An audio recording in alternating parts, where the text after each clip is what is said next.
Kaum nasionalis biasanya dalam otak bawah sadarnya mengatakan apapun yang dilihat akan mengacu pada nation interest, nation threat, nation right, survival of the nation. Misalnya ada sebuah kebijakan, pejabat yang nasionalis melihat apakah nation haknya terpenuhi terlebih dahulu. Jika terpenuhi, baru rakyatnya, baru kekayaan alamnya terlindungi nggak, baru pejabatnya, baru mikirin global dan negara lain. Demikian juga rakyatnya. Begitu ada kebijakan pemerintah, mereka tidak berpikir dulu saya dapat apa, namun negara dapat apa. Negara, nation, haknya terpenuhi, baru rakyat mendapatkan haknya. Dan perlu diingat berkali-kali, nation itu bukan government, negara itu bukan pemerintah. Pemerintah itu pejabat yang dipercaya oleh rakyat untuk suatu periode tertentu untuk membangun negara dan rakyat. Di dalam membangun, kalau berpikir nasionalis, sekali lagi kita diskusikan, maka yang diutamakan adalah nation. Kalau mereka nasionalis, semuanya untuk negara terlebih dahulu. Misalnya di dalam mengelola kekayaan alam. Katakan nikel.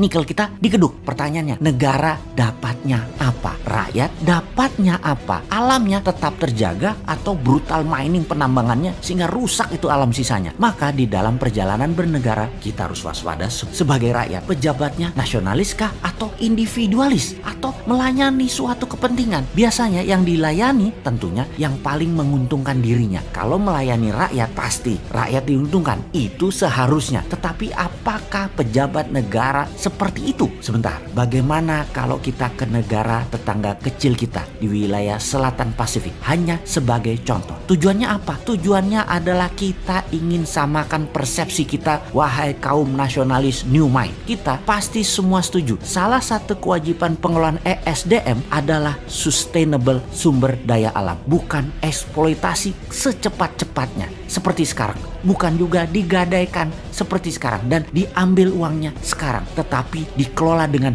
bijak agar bisa dipakai seoptimum mungkin, sepanjang mungkin dengan keuntungan terbaik. Warisan ke anak cucu kita dan pastikan 1000 tahun lagi negara Indonesia masih ada beserta kekayaan alamnya. Sekarang kita mengambil sebuah pelajaran mengelola sumber daya alam dan sampailah kita ke Nauru. Saya waktu itu ke Nauru, sebuah negara kecil di sisi timur laut wilayah Indonesia. Negara ini ada lucunya. Pesawat terbang kalau mendarat itu jalanan highway-nya, mobil-mobil pada minggir dulu, jadi sangat terbatas sarananya. Runway-nya di-share buat jalanan umum. Negara ini dulu negara kaya, menghasilkan fosfat, pupuk P2O5 dari bahan guanobet dan bahan alam berlimpah tambang lainnya. Kaya sekali negara ini kala zaman keemasan fosfat. Bahkan mau naik pesawat terbang warganya gratis kemana-mana ke seluruh dunia. Semua berkelimpahan sampai suatu hari cadangannya tidak ekonomis lagi untuk ditambang dan bangkrut P2O5 tambang fosfatnya. Devisa negara dari tambang fosfat menjadi nol. Sekarang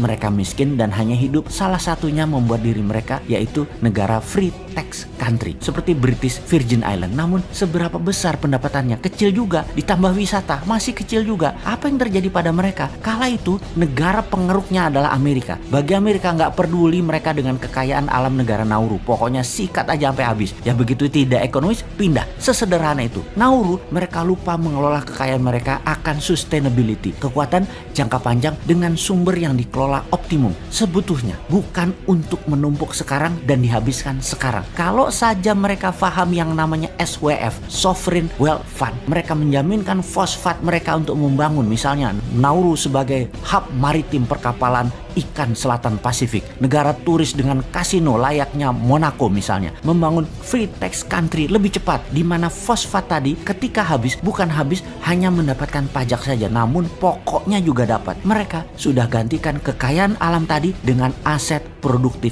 lainnya. Bukan hanya dapat uang kecil dari pajak buat biaya konsumtif seperti negara tetangga lakukan saat ini ketika anggaran belanja negaranya minus. Kembali ke pengalaman Nauru, begini melihatnya. Kalau menggunakan SWF yang benar ala MMT, maka kekayaan alam 100% punya negara. Kalau ditambang kayak sekarang, beda manajemennya karena kekayaan alamnya jadi milik perusahaan asing, negara hanya dapat pajak. Disinilah bedanya SWF MMT versi kita. Sekali lagi, kalau SWF MMT versi kita 100% kekayaan alamnya punya negara, bukan punya perusahaan, dan negara bukan hanya dapat pajak tapi dapat kekayaan alamnya plus pajaknya. Jadi kalau kita melihat kebijakan Nauru 20 tahun yang lalu jadi miskin karena alamnya dijual ke asing dan negaranya hanya dapat pajak, maka jangan sampai kebijakan sekarang di Indonesia seperti Nauru. Satu, pejabat pejabatnya nggak pinter. 2, rakyatnya nggak ngeh juga kekayaan alam disedot ala Nauru. Karena itu kita bunyi teriak-teriak SWF, SWF ala MMT. Selamatkan sumber daya alam agar semua itu untuk kepentingan negara dan rakyat. Kalau nggak kedengeran nih teriaknya, ya